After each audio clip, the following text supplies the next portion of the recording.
ನಮಸ್ಕಾರ ಸ್ನೇಹಿತರೆ, ಹೇಗಿದ್ದಾರೆ ಎಲ್ಲರೂ ಚೆನ್ನಾಗಿದ್ದಾರೆ ಅನ್ಕೊಂಡಿದ್ದೀನಿ ಸ್ನೇಹಿತರೆ. ಎಲ್ರಿಗೂ SPB ಮೀಡಿಯಾದ ಮತ್ತೊಂದು ವಿಡಿಯೋಗೆ ತಮಗೆಲ್ರಿಗೂ ಸ್ವಾಗತ ಸುಸ್ವಾಗತ. ಸ್ನೇಹಿತರೆ, 2025 ಈ ವರ್ಷದಲ್ಲಿ ಜುಲೈ 26 ನಂತರ ವೃಶ್ಚಿಕ ರಾಶಿಯವರ ಜೀವನದಲ್ಲಿ ಏನೆಲ್ಲ ಅದೃಷ್ಟ ಒಲಿಯಲಿದೆ. ಈ ಜುಲೈ 26ರಂದು ಶುಕ್ರನ ರಾಶಿ ಬದಲಾವಣೆಯಿಂದಾಗಿ ನಿಮ್ಮ ಆರೋಗ್ಯ, ಶಿಕ್ಷಣ, ಉದ್ಯೋಗ, ಆರ್ಥಿಕ ಸ್ಥಿತಿ, ಕುಟುಂಬ ಮತ್ತು ವ್ಯಾಪಾರದಲ್ಲಿ ಏನೆಲ್ಲ ಗೋಚರ ಫಲಗಳನ್ನು ಕಾಣಲಿದ್ದೀರಿ, ಯಾವುದರಲ್ಲಿ ಶುಭವಾಗಲಿದೆ, ಯಾವುದರಲ್ಲಿ ಬಹಳ ಎಚ್ಚರಿಕೆಯನ್ನು ವಹಿಸಬೇಕು ಎಂಬುದರ ಸಂಪೂರ್ಣ ಮಾಹಿತಿಯನ್ನು ತಿಳಿಸ್ಕೊಡ್ತಾ ಹೋಗ್ತಾನೆ ಸ್ನೇಹಿತರೆ. ಆದ್ದರಿಂದ ವಿಡಿಯೋನ ಸ್ಕಿಪ್ ಮಾಡದೆ ಇಲ್ಲಿಂದ ಕೊನೆ ತನಕ ನೋಡ್ತಾ ಹೋಗಿ. ಓಡಿಸಿ ವಿಡಿಯೋನ ನೋಡೋದ್ರಿಂದ ನಿಮಗೆ ಅಷ್ಟು ಇನ್ಫಾರ್ಮೇಷನ್ ಅರ್ಥ ಆಗೋದಿಲ್ಲ ಸ್ನೇಹಿತರೆ. ಸೊ ಫಸ್ಟಿಂದ ಎಂಡ್ ತನಕ ವಿಡಿಯೋನ ವಾಚ್ ಮಾಡಿ. ಹಾಗೆ ನಮ್ಮ ಈ ವಿಡಿಯೋ ಇಷ್ಟಾಗಿತ್ತು ಅಂದರೆ ವಿಡಿಯೋಗೆ ಒಂದು ಲೈಕ್ ಮಾಡಿ ಸ್ನೇಹಿತರೆ. ಯಾರಿನ್ನೂ ಚಾನಲ್ನ ಸಬ್ಸ್ಕ್ರೈಬ್ ಮಾಡ್ಕೊಂಡಿಲ್ಲ ಅವರು ಈಗಲೇ ಸಬ್ಸ್ಕ್ರೈಬ್ ಮಾಡ್ಕೊಳ್ಳಿ. ಸಬ್ಸ್ಕ್ರೈಬ್ ಮಾಡ್ಕೊಂಡು ಪ್ರತಿನಿತ್ಯ ವಿಡಿಯೋನ ವಾಚ್ ಮಾಡ್ತಿರೋರಿಗೆ ಥ್ಯಾಂಕ್ ಯು ಸೋ ಮಚ್ ಅಂತ ಹೇಳ್ತಾ, ಇನ್ನು ತಡ ಮಾಡೋದು ಬೇಡ ಸ್ನೇಹಿತರೆ. ವೃಶ್ಚಿಕ ರಾಶಿಯವರಿಗೆ ಜುಲೈ 25 ನಂತರ ಏನೆಲ್ಲ ಅದೃಷ್ಟವಲ್ಲಿದೆ, ನಿಮ್ಮ ಜೀವನದಲ್ಲಿ ಏನೆಲ್ಲ ಬದಲಾವಣೆಯನ್ನು ಕಾಣಲಿದ್ದೀರಿ ಅಂತ ಒಂದೊಂದಾಗಿ ತಿಳಿಸ್ಕೊಡ್ತಾ ಹೋಗ್ತೇನೆ. ಗಮನವಿಟ್ಟು ನೋಡ್ತಾ ಹೋಗಿ ಸ್ನೇಹಿತರೆ. ಮೊದಲನೇದಾಗಿ ರಾಶಿ ಚಕ್ರದ 8ನೇ ರಾಶಿಯಾಗಿ ಈ ವೃಶ್ಚಿಕ ರಾಶಿ ಬರ್ತದೆ ಸ್ನೇಹಿತರೆ. ವಿಶಾಖ ನಕ್ಷತ್ರ 4ನೇ ಪಾದ, ಜ್ಯೇಷ್ಠ ನಕ್ಷತ್ರ 4 ಪಾದ, ಅನುರಾಧ ನಕ್ಷತ್ರ 4ನೇ ಪಾದ. ಈ ನಕ್ಷತ್ರದಲ್ಲಿ ಜನಿಸಿದವರು ಈ ವೃಶ್ಚಿಕ ರಾಶಿಯ ವ್ಯಾಪ್ತಿಗೆ ಬರ್ತಾ ಹೋಗ್ತಾರೆ. ಈ ರಾಶಿಯ ಅಧಿಪತಿ ಮಂಗಳ ಗ್ರಹವಾಗಿರಲಿದ್ದು, ಒಟ್ಟಾರೆಯಾಗಿ ಈ ಜುಲೈ ತಿಂಗಳು ಗ್ರಹಗಳ ಸಂಚಾರವು ಒಂದು ರೀತಿಯಲ್ಲಿ ಸಕಾರಾತ್ಮಕವಾಗಿ ತೋರ್ತಾ ಹೋಗ್ತದೆ. ಅದರಲ್ಲೂ ಸೂರ್ಯನು ಜುಲೈ 16 ನಂತರ ತನ್ನ ರಾಶಿಯನ್ನು ಬದಲಾವಣೆಯನ್ನು ಕೂಡ ಮಾಡಿದ್ದಾನೆ. 10ನೇ ಮನೆಯ ಅಧಿಪತಿಯಾಗಿರುವಂತಹ ಸೂರ್ಯ ನಿಮ್ಮ 8ನೇ ಮನೆಯಾದ ಮಿಥುನ ರಾಶಿಯಿಂದ 9ನೇ ಮನೆಯಾದ ಕಟಕ ರಾಶಿಗೆ ಪ್ರವೇಶಿಸುತ್ತಾರೆ ಸ್ನೇಹಿತರೆ. ಇದರಿಂದಾಗಿ ವೃತ್ತಿ, ಸಂಶೋಧನೆಗಳಿಗೆ ಸಂಬಂಧಪಟ್ಟಂತೆ ಆಧ್ಯಾತ್ಮಿಕತೆಯಲ್ಲಿ, ಅದೃಷ್ಟ ಮತ್ತು ತಂದೆಯೊಂದಿಗಿನ ಸಂಬಂಧಗಳ ಮೇಲೆ ನಿಮ್ಮ ಗಮನ ಹೆಚ್ಚಾಗ್ತಾ ಹೋಗ್ತದೆ ಸ್ನೇಹಿತರೆ. ಇನ್ನು ಬುಧ ಗ್ರಹದ ಸ್ಥಾನದ ವಿಚಾರಕ್ಕೆ ಬರೋದಾದರೆ, ಬುಧ 8ನೇ ಮತ್ತು 11ನೇ ಮನೆಯ ಅಧಿಪತಿಯಾಗಿ ಇರೋದ್ರಿಂದ ಈ ಜುಲೈ ತಿಂಗಳು 9ನೇ ಮನೆಯಲ್ಲಿ ಬುಧನು ಇರ್ತಾನೆ ಸ್ನೇಹಿತರೆ. ಇದರಿಂದಾಗಿ ಸಂಶೋಧನೆ ವಿಷಯಗಳು, ಆಕಸ್ಮಿಕ ಲಾಭಗಳು, ಅದೃಷ್ಟ ಮತ್ತು ಆಧ್ಯಾತ್ಮಿಕದ ಮೇಲೆ ಬುಧನು ನಿಮ್ಮ ರಾಶಿಯವರ ಮೇಲೆ ಸಾಕಷ್ಟು ಪ್ರಭಾವವನ್ನು ಬೀರ್ತಾ ಹೋಗ್ತಾನೆ ಸ್ನೇಹಿತರೆ. ಇನ್ನು ಶುಕ್ರ ಗ್ರಹದ ವಿಚಾರಕ್ಕೆ ಬರೋದಾದರೆ, ಶುಕ್ರ 7ನೇ ಮತ್ತು 12ನೇ ಮನೆಯ ಅಧಿಪತಿಯಾಗಿದ್ದಾನೆ ಸ್ನೇಹಿತರೆ. ಇದೇ ಜುಲೈ 26ರಂದು ನಿಮ್ಮ 7ನೇ ಮನೆಯಾದ ವೃಷಭ ರಾಶಿಯಿಂದ 8ನೇ ಮನೆಯಾದ ಮಿಥುನ ರಾಶಿಗೆ ಬದಲಾಗ್ತಾ ಹೋಗ್ತಾನೆ ಸ್ನೇಹಿತರೆ. ಇದರಿಂದಾಗಿ ಪಾಲುದಾರಿಕೆ ಸಂಬಂಧಗಳು, ಹಾಗೆ ವಿವಾಹದಲ್ಲಿ ಖರ್ಚುಗಳು ಮತ್ತು ಆಕಸ್ಮಿಕ ಬದಲಾವಣೆಗಳ ಸಂಬಂಧಪಟ್ಟಂತೆಯೇ ನಿಮ್ಮ ಗಮನ ಬದಲಾಗ್ತಾ ಹೋಗ್ತದೆ ಸ್ನೇಹಿತರೆ. ಇನ್ನು ಗುರುಗ್ರಹದ ಸ್ಥಾನದ ವಿಚಾರಕ್ಕೆ ಬರೋದಾದರೆ, ನಿಮ್ಮ 2ನೇ ಮತ್ತು 5ನೇ ಮನೆಯ ಅಧಿಪತಿಯಾಗಿ ಗುರು ಇದ್ದಾನೆ ಸ್ನೇಹಿತರೆ. ಈ ಜುಲೈ ತಿಂಗಳಿನಲ್ಲಿ ಅದರಲ್ಲೂ 8ನೇ ಮನೆಯಲ್ಲೇ ಪೂರ್ತಿ ಇರ್ತಾನೆ ಸ್ನೇಹಿತರೆ. ಇದರಿಂದಾಗಿ ಆರ್ಥಿಕ ವಿಷಯಗಳಿಗೆ ಸಂಬಂಧಪಟ್ಟಂತೆ ಸಾಕಷ್ಟು ಬದಲಾವಣೆಯನ್ನು ಕಾಣ್ಬೋದಾಗಿದೆ. ಕುಟುಂಬ, ಮಕ್ಕಳು, ಸೃಜನಶೀಲತೆ ಮತ್ತು ಆಕಸ್ಮಿಕ ಲಾಭಗಳ ಮೇಲೆ ಗುರು ಸಾಕಷ್ಟು ಪ್ರಭಾವವನ್ನು ಬೀರೋದ್ರಿಂದ ನಿಮಗೆ ಈ ತಿಂಗಳಿನಲ್ಲಿ ಲಾಭಗಳು ಬರುವಂತಹ ಚಾನ್ಸಸ್ ಕೂಡ ಇರಲಿದೆ ಸ್ನೇಹಿತರೆ. ಇನ್ನು ಮಂಗಳ ಗ್ರಹದ ಸ್ಥಾನದ ವಿಚಾರಕ್ಕೆ ಬರೋದಾದರೆ, ಮಂಗಳ 1 ಮತ್ತು 6ನೇ ಮನೆಯ ಅಧಿಪತಿಯಾಗಿದ್ದಾನೆ. ಜುಲೈ 28ರಂದು ನಿಮ್ಮ 10ನೇ ಮನೆಯಾದ ಸಿಂಹರಾಶಿಯಿಂದ 11ನೇ ಮನೆಯಾದ ಕನ್ಯಾ ರಾಶಿಗೆ ರಾಶಿ ಬದಲಾವಣೆಯನ್ನು ಮಾಡ್ತಾ ಹೋಗ್ತಾನೆ ಸ್ನೇಹಿತರೆ. ಇದರಿಂದಾಗಿ ವೃತ್ತಿಯಲ್ಲಿ ಹೆಚ್ಚಿನ ಧನಲಾಭಗಳು ಪ್ರಾಪ್ತಿಯಾಗ್ಬೋದು, ಆದಾಯ ಹೆಚ್ಚಾಗ್ಬೋದು. ಆರೋಗ್ಯ ಮತ್ತು ನಿಮ್ಮ ನಿರ್ಣಯಗಳ ಮೇಲೆ ಸಾಕಷ್ಟು ಗಮನವನ್ನು ನೀವು ಹರಿಸಬೇಕಾಗಿರ್ತದೆ. ಈ ಸಮಯದಲ್ಲಿ ನಿಮ್ಮ ಶಕ್ತಿಯು ಕೂಡ ಹೆಚ್ಚಾಗ್ತಾ ಹೋಗ್ತದೆ ಸ್ನೇಹಿತರೆ. ಇನ್ನು ಶನಿ ಗ್ರಹದ ವಿಚಾರಕ್ಕೆ ಬರೋದಾದರೆ, ನಿಮ್ಮ 3ನೇ ಮತ್ತು 4ನೇ ಮನೆಯ ಅಧಿಪತಿಯಾಗಿರುವಂತಹ ಶನಿ ಇಡೀ ಜುಲೈ ತಿಂಗಳು ನಿಮ್ಮ 5ನೇ ಮನೆಯಲ್ಲಿ ಇರ್ತಾನೆ ಸ್ನೇಹಿತರೆ. ಇದರಿಂದಾಗಿ ಸಂವಹನದ ಕೌಶಲ್ಯಗಳು ಅಭಿವೃದ್ಧಿ ಆಗ್ತಾ ಹೋಗ್ತವೆ. ಧೈರ್ಯ, ಕುಟುಂಬ, ಆಸ್ತಿ ಮತ್ತು ಮಕ್ಕಳ ಹಾಗೆ ಪ್ರೇಮ ವ್ಯವಹಾರಗಳಿಗೆ ಸಂಬಂಧಪಟ್ಟಂತೆಯೇ ನಿಮ್ಮ ಜವಾಬ್ದಾರಿ ಮತ್ತು ಶಿಸ್ತು ಹೆಚ್ಚಾಗ್ತಾ ಹೋಗ್ತದೆ ಸ್ನೇಹಿತರೆ.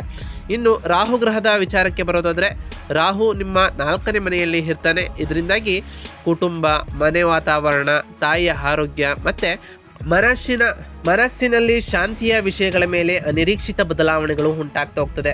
ಇದರಿಂದ ಹೊಸ ಅವಕಾಶಗಳು ಕೂಡ ನಿಮಗೆ ಎದುರಾಗ್ಬೋದು. ಇನ್ನು ಕೇತು ಗ್ರಹದ ಸ್ಥಾನದ ವಿಚಾರಕ್ಕೆ ಬರೋದಾದರೆ, ಕೇತು ನಿಮ್ಮ 10ನೇ ಮನೆಯಲ್ಲಿ ಇದ್ದಾನೆ ಸ್ನೇಹಿತರೆ.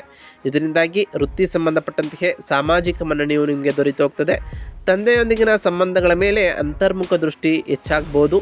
ವೈರಾಗ್ಯದಂತಹ ಭಾವನೆಗಳು ಕೂಡ ನಿಮಗೆ ಉಂಟಾಗ್ಬೋದು ಸ್ನೇಹಿತರೆ. ಒಟ್ಟಾರೆಯಾಗಿ ಈ ಜುಲೈ ತಿಂಗಳು ನಿಮಗೆ ಒಂದಿಷ್ಟು ಕಠಿಣ ಮತ್ತು ಪರಿವರ್ತನಾತ್ಮಕವಾದಂತಹ ತಿಂಗಳು ಎಂದರೆ ತಪ್ಪಾಗಲಾರದು ಸ್ನೇಹಿತರೆ. ಏಕೆಂದರೆ ಒಂದಿಷ್ಟು ಸಕಾರಾತ್ಮಕ ಪ್ರಭಾವ, ಒಂದಿಷ್ಟು ಕಠಿಣ ಪ್ರಭಾವಗಳನ್ನು ಕೂಡ ನೀವು ಕಾಣಬಹುದಾಗಿದೆ. ಅದರಲ್ಲೂ ಜುಲೈ 26ರ ನಂತರ ನಿಮ್ಮ 4ನೇ ಮನೆಯಲ್ಲಿ ಮತ್ತು 10ನೇ ಮನೆಯಲ್ಲಿ ರಾಹು ಕೇತುಗಳ ಪ್ರಭಾವ ಇರುತ್ತದೆ ಮತ್ತು ನಿಮ್ಮ ಧನ ಪಂಚಮಾಧಿಪತಿಯಾದಂತಹ ಗುರು 8ನೇ ಮನೆಯಲ್ಲಿ ಇರೋದರಿಂದಾಗಿ ಈ ತಿಂಗಳು ನಿಮ್ಮ ವೃತ್ತಿ ಮತ್ತು ಕುಟುಂಬ ಜೀವನದಲ್ಲಿ ಮತ್ತು ಆರ್ಥಿಕ ವಿಷಯದಲ್ಲಿ ತೀವ್ರವಾದ ಒತ್ತಡ ಮತ್ತು ಆಕಸ್ಮಿಕ ಬದಲಾವಣೆಗಳನ್ನು ಕೂಡ ಎದುರಿಸ್ತಾ ಹೋಗ್ತೀರಿ.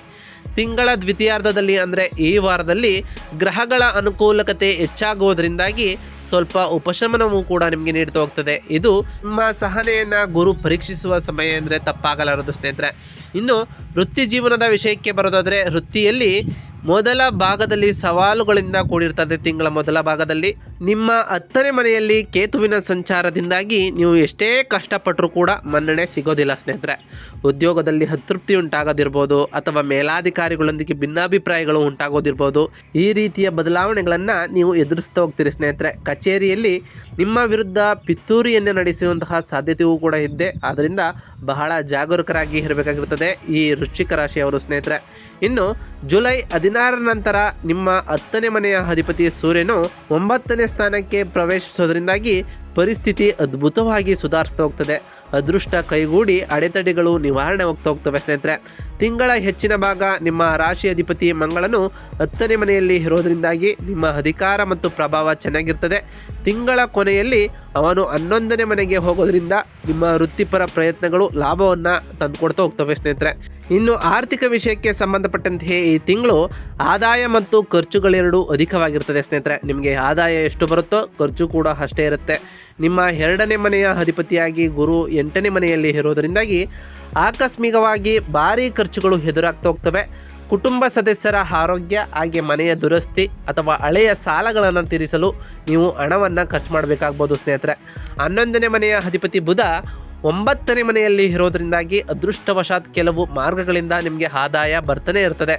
ಈ ಟೈಮ್ನಲ್ಲಿ ನೀವು ದೊಡ್ಡ ಆರ್ಥಿಕ ಸಂಕಷ್ಟದಿಂದ ಪಾರು ಮಾಡ್ತಾ ಹೋಗ್ತದೆ ಸ್ನೇಹಿತರೆ. ಅದರಲ್ಲೂ ಜುಲೈ 26ರ ನಂತರ ನಿಮ್ಮ ಆರ್ಥಿಕ ಸಮಸ್ಯೆಗಳು ಸ್ವಲ್ಪ ಕಡಿಮೆ ಆಗ್ತಾ ಹೋಗ್ತವೆ ಸ್ನೇಹಿತರೆ. ಪ್ರಯಾಣವನ್ನು ಮಾಡ್ತಿದ್ರೆ ನಿಮ್ಮ ಅಮೂಲ್ಯ ವಸ್ತುಗಳ ಬಗ್ಗೆ ಬಹಳ ಜಾಗರೂಕರಾಗಿ ಇರಬೇಕಾಗಿರ್ತದೆ. ಇನ್ನು ಸಂಬಂಧಗಳ ವಿಚಾರಕ್ಕೆ ಬರೋದಾದರೆ ಸಂಬಂಧದ ವಿಷಯದಲ್ಲಿ ಶಾಂತಿಯ ಕೊರತೆ ಈ ತಿಂಗಳಿನಲ್ಲಿ ನಿಮಗೆ ಉಂಟಾಗ್ತಾ ಹೋಗ್ತದೆ.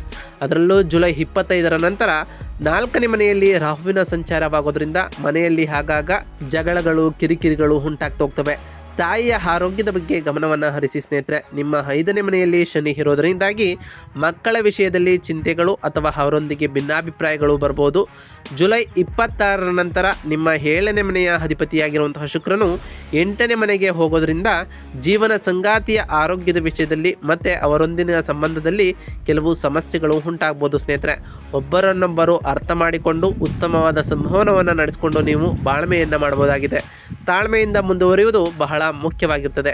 ಇನ್ನು ಆರೋಗ್ಯದ ವಿಷಯಕ್ಕೆ ಬರೋದಾದರೆ ಆರೋಗ್ಯದ ದೃಷ್ಟಿಯಿಂದ ಈ ತಿಂಗಳಿನಲ್ಲಿ ಬಹಳ ಜಾಗರೂಕರಾಗಿ ಇರಬೇಕಾಗಿರುತ್ತೆ. ಈ ಜುಲೈ ತಿಂಗಳಿನಲ್ಲಿ ಸ್ನೇಹಿತರೆ 8ನೇ ಮನೆಯಲ್ಲಿ ಗುರು ಶುಕ್ರರ ಸಂಯೋಗದಿಂದಾಗಿ ಹೊಟ್ಟೆಗೆ ಸಂಬಂಧಪಟ್ಟಂತಹ ಸಮಸ್ಯೆಗಳು, ಹಾರ್ಮೋನುಗಳ ಅಸಮತೋಲನ ಹಾಗೆ ರಹಸ್ಯ ಅನಾರೋಗ್ಯಗಳು ಬರ್ಬೋದು ಸ್ನೇಹಿತರೆ. 4ನೇ ಮನೆಯಲ್ಲಿ ರಾಹುವಿನಿಂದಾಗಿ ಎದೆ ಅಥವಾ ಶ್ವಾಸಕೋಶದ ಸಮಸ್ಯೆಗಳು ನಿಮಗೆ ಕಾಡ್ಬೋದು. ನಿಮ್ಮ ರಾಶಿ ಅಧಿಪತಿ ಮಂಗಳನು ತಿಂಗಳಿಡೀ ಬಲವಾಗಿರೋದ್ರಿಂದ ನಿಮ್ಮಲ್ಲಿ ರೋಗ ನಿರೋಧಕ ಶಕ್ತಿ ಚೆನ್ನಾಗಿ ಇರ್ತದೆ. ಆದರೆ ಗ್ರಹಗಳ ಪ್ರತಿಕೂಲತೆಗಳಿಂದಾಗಿ ಯಾವುದೇ ಸಣ್ಣ ಅನಾರೋಗ್ಯವನ್ನು ಕೂಡ ನೀವು ನಿರ್ಲಕ್ಷಿಸಬಾರ್ದು ಸ್ನೇಹಿತರೆ. ಎಚ್ಚರಿಕೆಯಿಂದ ಇರಬೇಕಾಗಿರ್ತದೆ. ಈ ಟೈಮ್ನಲ್ಲಿ ಈ ವೃಶ್ಚಿಕ ರಾಶಿಯವರು ಸಾಧ್ಯವಾದಷ್ಟು ಆಹಾರದ ಕಡೆ ಗಮನವನ್ನು ಕೊಡಿ. ಹಾಗೆಯೇ ದೈಹಿಕ ಶಕ್ತಿ ವೃದ್ಧಿಯಾಗಲು ವ್ಯಾಯಾಮವನ್ನು ಮಾಡಿ ಸ್ನೇಹಿತರೆ. ಮಾನಸಿಕ ಶಾಂತಿಗಾಗಿ ಧ್ಯಾನವನ್ನು ಮಾಡೋದ್ರಿಂದ ನಿಮ್ಮ ಎಲ್ಲ ಸಮಸ್ಯೆಗಳು ಪರಿಹಾರವಾಗ್ತಾ ಹೋಗ್ತವೆ ಸ್ನೇಹಿತರೆ. ಇನ್ನು ವ್ಯಾಪಾರಿಗಳಿಗೆ ಸಂಬಂಧಪಟ್ಟಂತೆ ಈ ಜುಲೈ ತಿಂಗಳು ಸಾಮಾನ್ಯವಾಗಿರ್ತದೆ ಸ್ನೇಹಿತರೆ. ಅದರಲ್ಲೂ ಶುಕ್ರನ ರಾಶಿ ಬದಲಾವಣೆಯಿಂದ ಅದೃಷ್ಟ ನಿಮಗೆ ಕೈಗೂಡಿ ಬರ್ತದೆ ಸ್ನೇಹಿತರೆ. ಹಿಂದೆ ಮೊದಲ 2 ವಾರದಲ್ಲಿ ಇದ್ದಂತಹ ನಿಮಗೆ ನಷ್ಟಗಳು ಈಗ ಪ್ರಗತಿ ಆಗ್ತಾ ಹೋಗ್ತದೆ. ವ್ಯಾಪಾರದಲ್ಲಿ ಸ್ವಲ್ಪ ಪ್ರಗತಿಯೂ ಕೂಡ ಕಂಡು ಬರ್ತಾ ಹೋಗ್ತದೆ ಸ್ನೇಹಿತರೆ. ಸರ್ಕಾರಿ ವಿಷಯಗಳಲ್ಲಿ ಬಹಳ ಜಾಗರೂಕರಾಗಿ ಇರಬೇಕಾಗಿರುತ್ತದೆ ಸ್ನೇಹಿತರೆ. ಇನ್ನು ವಿದ್ಯಾರ್ಥಿಗಳ ವಿಷಯಕ್ಕೆ ಸಂಬಂಧಪಟ್ಟಂತೆ ಹೇಳ್ತಾ ಹೋಗೋದಾದರೆ ವಿದ್ಯಾರ್ಥಿಗಳಿಗೆ ಈ ಸಮಯ ಕಠಿಣವಾಗಿರ್ತದೆ. ನಿಮ್ಮ 5ನೇ ಮನೆಯ ಅಧಿಪತಿಯಾಗಿರುವಂತಹ ಗುರು 8ನೇ ಮನೆಯಲ್ಲಿ ಇರೋದ್ರಿಂದ ಹಾಗೆ 5ನೇ ಮನೆಯಲ್ಲಿ ಶನಿ ಇರೋದ್ರಿಂದ ಓದಿನ ಮೇಲೆ ಏಕಾಗ್ರತೆ ಸಂಪೂರ್ಣವಾಗಿ ಹದಗೆಡ್ತಾ ಬರ್ತದೆ ಸ್ನೇಹಿತರೆ. ಅನೇಕ ಅಡೆತಡೆಗಳು ಮತ್ತು ವೈಫಲ್ಯಗಳು ನಿಮಗೆ ಎದುರಾಗ್ಬೋದು. ಆತ್ಮವಿಶ್ವಾಸವೂ ಕೂಡ ನಿಮಗೆ ಕಡಿಮೆ ಆಗ್ಬೋದು ಸ್ನೇಹಿತರೆ. ಆದ್ದರಿಂದ 9ನೇ ಮನೆಯಲ್ಲಿ ಗುರು ಬಲವಾಗಿರೋದ್ರಿಂದ ಶಿಕ್ಷಕರಿಂದ ಅಥವಾ ತಂದೆಯಿಂದ ಉತ್ತಮವಾದ ಬೆಂಬಲವೂ ಕೂಡ ದೊರೆತು ಹೋಗ್ತದೆ. ಅವರ ಮಾರ್ಗದರ್ಶನವನ್ನು ಪಡಿತು ಹೋಗಿ ಸ್ನೇಹಿತರೆ. ನೀವು ಹೆಚ್ಚುವರಿ ಪರಿಶ್ರಮ ಮತ್ತು ಶಿಸ್ತಿನಿಂದ ಕಷ್ಟಪಟ್ಟರೆ ಮಾತ್ರ ಈ ಸವಾಲುಗಳನ್ನು ನೀವು ನಿವಾರಿಸ್ಬೋದಾಗಿದೆ ಸ್ನೇಹಿತರೆ.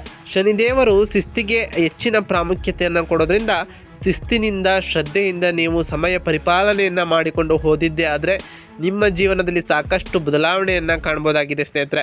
ಒಟ್ಟಾರೆಯಾಗಿ ಈ ಜುಲೈ 26ರ ನಂತರ ಈ ವೃಶ್ಚಿಕ ರಾಶಿಯವರು ಒಂದಿಷ್ಟು ಸಕಾರಾತ್ಮಕ ಪ್ರಭಾವವನ್ನು ಕಂಡ್ರೆ ಮತ್ತೊಂದೆಡೆ ಒಂದಿಷ್ಟು ಎಚ್ಚರಿಕೆಯ ಸೂಚನೆಗಳು ಕೂಡ ಕಾಣ್ತಾ ಹೋಗ್ತಿವೆ ಸ್ನೇಹಿತರೆ. ಇದಕ್ಕೆಲ್ಲ ಪರಿಹಾರವನ್ನು ಈಗ ತಿಳಿಸ್ಕೊಡ್ತಾ ಹೋಗ್ತೇನೆ, ಗಮನವಿಟ್ಟು ನೋಡ್ತಾ ಹೋಗಿ ಸ್ನೇಹಿತರೆ. ಮೊದಲನೇದಾಗಿ ಪ್ರತಿ ಶುಕ್ರವಾರದಂದು ಆ ಲಕ್ಷ್ಮೀ ದೇವಿಗೆ ಪೂಜೆಯನ್ನು ಸಲ್ಲಿಸಿ ಸ್ನೇಹಿತರೆ. ಶುಕ್ರವಾರದಂದು ಶುಕ್ರನ ರಾಶಿ ಬದಲಾವಣೆಯಿಂದಾಗಿ ನಿಮ್ಮ ಜೀವನದಲ್ಲಿ ಸಾಕಷ್ಟು ಬದಲಾವಣೆಗಳು ಆಗ್ತಾ ಹೋಗ್ತವೆ.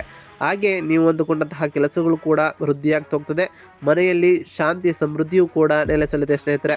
ಇನ್ನು ಪ್ರತಿ ಶನಿವಾರದಂದು ಆ ಶನೈಶ್ವರ ಸ್ವಾಮಿಯ ಜಪವನ್ನು ಮಾಡಿ ಸ್ನೇಹಿತರೆ. ಸಾಧ್ಯವಾದರೆ ಶನಿದೇವರ ದೇವಾಲಯಕ್ಕೆ ತೆರಳಿ ಶನಿದೇವರಿಗೆ ಪ್ರಿಯವಾದಂತಹ ಕಪ್ಪು ಎಳ್ಳಿನ ಬತ್ತಿಯನ್ನು ಹಚ್ಚೋದ್ರಿಂದ ನಿಮಗೆ ಸಕಲ ಕಷ್ಟಗಳೆಲ್ಲವೂ ದೂರವಾಗ್ತಾ ಹೋಗ್ತವೆ ಸ್ನೇಹಿತರೆ. ಇನ್ನು ಪ್ರತಿ ಗುರುವಾರದಂದು ಓಂ ಗುರುವೇ ನಮಃ ಎಂಬ ಮಂತ್ರವನ್ನು 108 ಬಾರಿ ಜಪಿಸಿ ಸ್ನೇಹಿತರೆ. ಇದರಿಂದ ಆ ಗುರುದೇವರ ಆಶೀರ್ವಾದಕ್ಕೆ ನೀವು ಪಾತ್ರರಾಗಬಹುದಾಗಿದೆ. ಹಾಗೆ ಮಂಗಳವಾರದಂದು ಓಂ ಅಂಗರಾಯಕಾಯ ನಮಃ ಎಂಬ ಮಂತ್ರವನ್ನು ಜಪಿಸಿ. ಆ ಮಂಗಳದೇವ ನಿಮಗೆ ಸಕಲ ಕಾರ್ಯಗಳಲ್ಲೂ ಯಶಸ್ಸನ್ನು ತಂದು ಕೊಡ್ತಾನೆ ಅಂತ ಹೇಳ್ತಾ ಇವತ್ತಿನ ಒಂದು ವಿಡಿಯೋನ ಮುಗಿಸ್ತಿದ್ದೀನಿ ಸ್ನೇಹಿತರೆ. ವಿಡಿಯೋ ಇಷ್ಟ ಆಗಿತ್ತು ಅಂದರೆ ವಿಡಿಯೋಗೆ ಒಂದು ಲೈಕ್ ಮಾಡಿ. ಯಾರಿನ್ನೂ ಚಾನಲ್ನ ಸಬ್ಸ್ಕ್ರೈಬ್ ಮಾಡ್ಕೊಂಡಿಲ್ಲ ಅವರು ಈಗಲೇ ಸಬ್ಸ್ಕ್ರೈಬ್ ಮಾಡ್ಕೊಳ್ಳಿ ಸ್ನೇಹಿತರೆ. ಸಬ್ಸ್ಕ್ರೈಬ್ ಮಾಡ್ಕೊಂಡು ಪ್ರತಿನಿತ್ಯ ವಿಡಿಯೋನ ವಾಚ್ ಮಾಡ್ತಿರೋರಿಗೆ ಥ್ಯಾಂಕ್ ಯು ಸೋ ಮಚ್ ಅಂತ ಹೇಳ್ತಾ, ಹಾಗೆ ಕಮೆಂಟ್ನಲ್ಲಿ ಓಂ ಶನೈಶ್ವರಾಯ ನಮಃ, ಓಂ ಗುರುವೇ ನಮಃ, ಓಂ ಲಕ್ಷ್ಮೀನಾರಾಯಣಾಯ ನಮಃ ಎಂದು ಕಮೆಂಟ್ ಮಾಡಿ ಸ್ನೇಹಿತರೆ. ಆ ಶನಿದೇವರು ಗುರುದೇವರು ಹಾಗೆ ಆ ಲಕ್ಷ್ಮೀನಾರಾಯಣ ನಿಮಗೆ ಆಯುಷ್ಯ ಆರೋಗ್ಯ ಸಮೃದ್ಧಿಯನ್ನು ಕೊಟ್ಟು ಕಾಪಾಡಲಿ ಅಂತ ದೇವರಲ್ಲಿ ಕೇಳ್ಕೊಳ್ತಾ ಇವತ್ತಿನ ಒಂದು ವಿಡಿಯೋನ ಮುಗಿಸ್ತಿದ್ದೀನಿ ಸ್ನೇಹಿತರೆ. ಸಿಗ್ತೀನಿ ಮತ್ತೊಂದು ವಿಡಿಯೋದೊಂದಿಗೆ. Thank you for watching.